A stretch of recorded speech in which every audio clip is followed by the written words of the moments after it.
Thank you. Thank you. Senator Hatfield, Mr. Chief Justice, Mr. President, Vice President Bush, Vice President Mondale, Senator Baker, Speaker O'Neill, Reverend Mumaw, and my fellow citizens. To a few of us here today, this is a solemn and most momentous occasion. And yet in the history of our nation, it is a commonplace occurrence.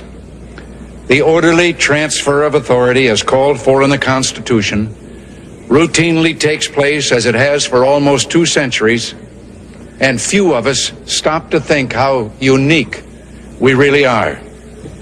In the eyes of many in the world, this every 4-year ceremony we accept as normal is nothing less than a miracle. Mr. President, I want our fellow citizens to know how much you did to carry on this tradition.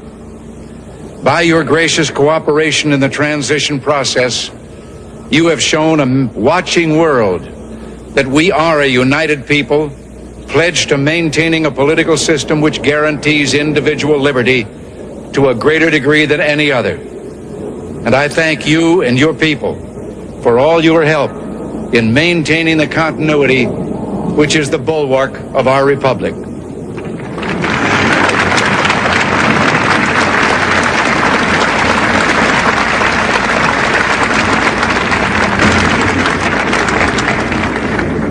The business of our nation goes forward.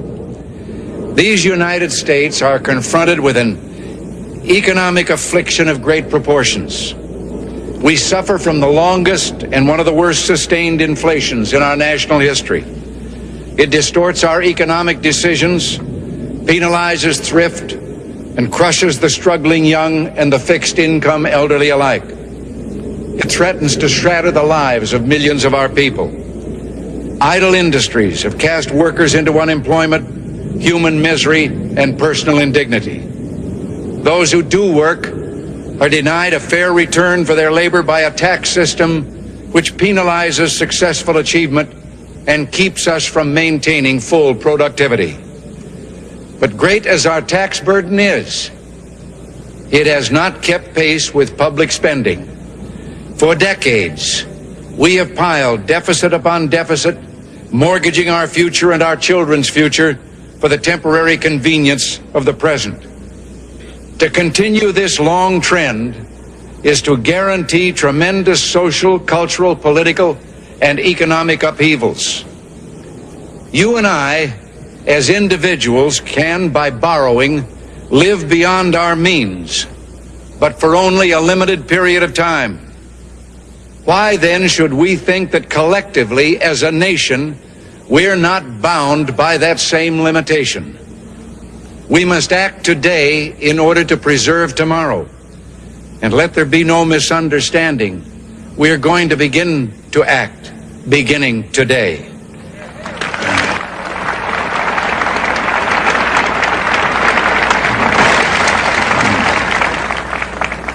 The economic ills we suffer have come upon us over several decades.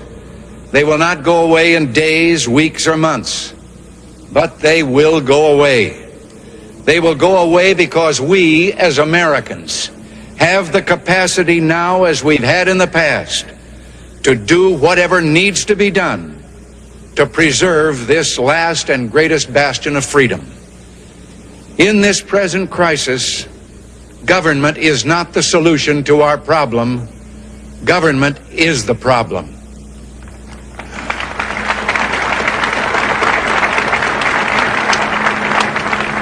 From time to time, we've been tempted to believe that society has become too complex to be managed by self-rule, that government by an elite group is superior to government for, by, and of the people.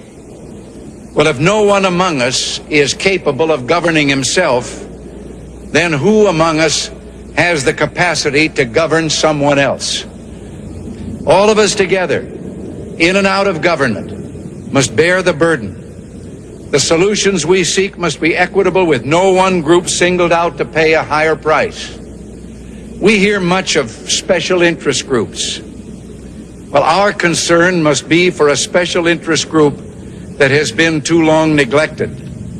It knows no sectional boundaries or ethnic and racial divisions, and it crosses political party lines. It is made up of men and women who raise our food, patrol our streets, man our mines and factories, teach our children, keep our homes, and heal us when we're sick.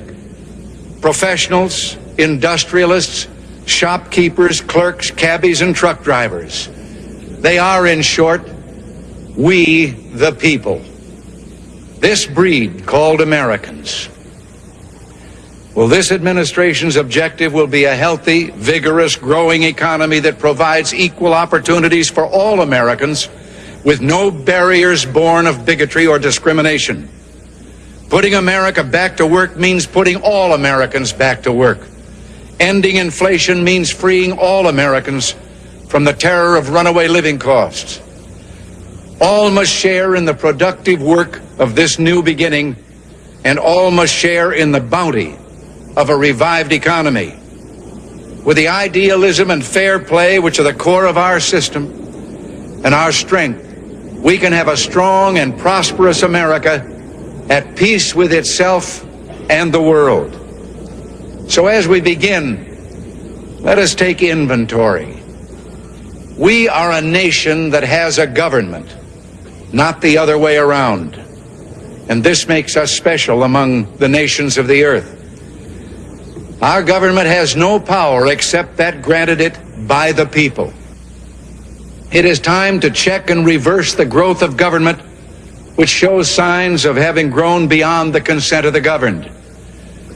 It is my intention to curb the size and influence of the federal establishment and to demand recognition of the distinction between the powers granted to the federal government and those reserved to the states or to the people.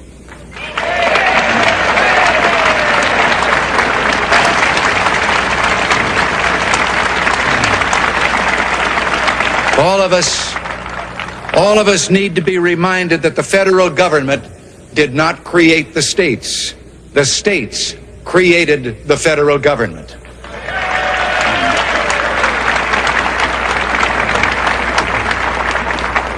Now, so there will be no misunderstanding, it's not my intention to do away with government. It is rather to make it work with us, not over us, to stand by our side, not ride on our back. Government can and must provide opportunity, not smother it, foster productivity, not stifle it. If we look to the answer as to why for so many years we achieved so much, prospered as no other people on earth, it was because here in this land we unleashed the energy and individual genius of man to a greater extent than has ever been done before. Freedom and the dignity of the individual have been more available and assured here than in any other place on earth. The price for this freedom at times has been high, but we have never been unwilling to pay that price.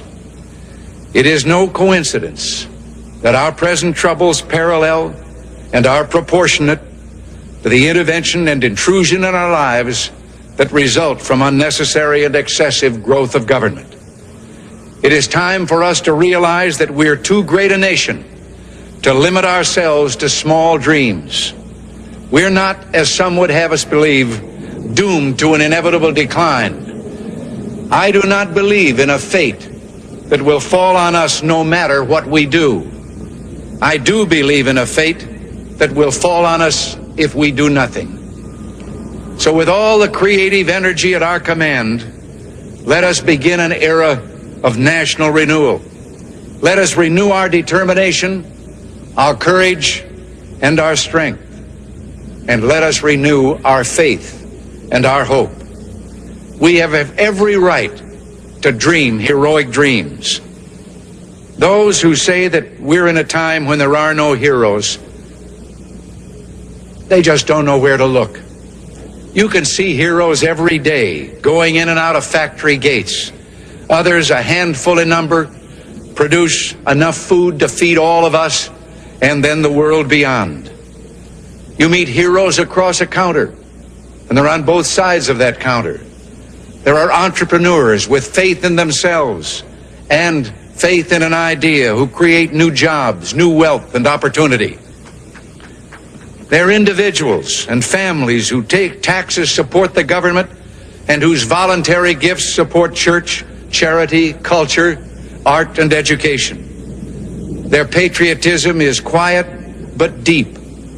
Their values sustain our national life. Now, I have used the words they and their in speaking of these heroes.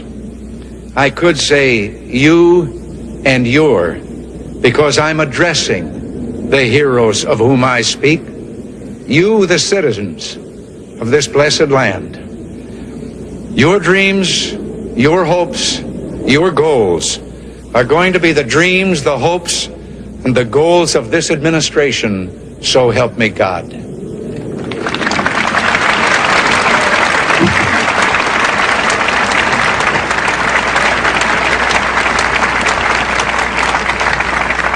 We shall reflect the compassion that is so much a part of your makeup. How can we love our country and not love our countrymen? And loving them, reach out a hand when they fall, heal them when they're sick, and provide opportunity to make them self-sufficient so they will be equal in fact and not just in theory. Can we solve the problems confronting us? Well, the answer is an unequivocal and emphatic yes. To paraphrase Winston Churchill, I did not take the oath I've just taken with the intention of presiding over the dissolution of the world's strongest economy.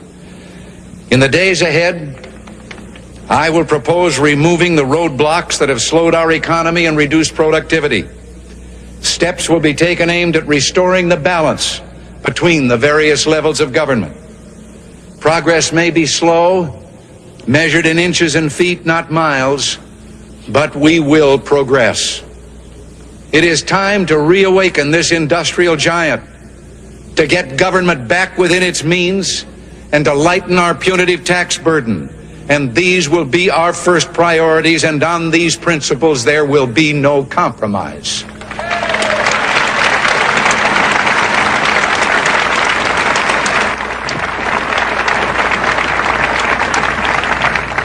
On the eve of our struggle for independence, a man who might have been one of the greatest among the founding fathers, Dr. Joseph Warren, president of the Massachusetts Congress, said to his fellow Americans, "Our country is in danger, but not to be despaired of. On you depend the fortunes of America. You are to decide the important question upon which rests the happiness and the liberty of millions yet unborn. Act worthy of yourselves." Well, I believe we, the Americans of today, are ready to act worthy of ourselves, ready to do what must be done to ensure happiness and liberty for ourselves, our children, and our children's children. And as we renew ourselves here in our own land, we will be seen as having greater strength throughout the world. We will again be the exemplar of freedom and a beacon of hope for those who do not now have freedom. To those neighbors and allies who share our freedom, we will strengthen our historic ties and assure them of our support and firm commitment. We will match loyalty with loyalty. We will strive for mutually beneficial relations. We will not use our friendship to impose on their sovereignty, for our own sovereignty is not for sale. As for the enemies of freedom, those who are potential adversaries, they will be reminded that peace is the highest aspiration of the American people. We will negotiate for it, sacrifice for it. We will not surrender for it now or ever.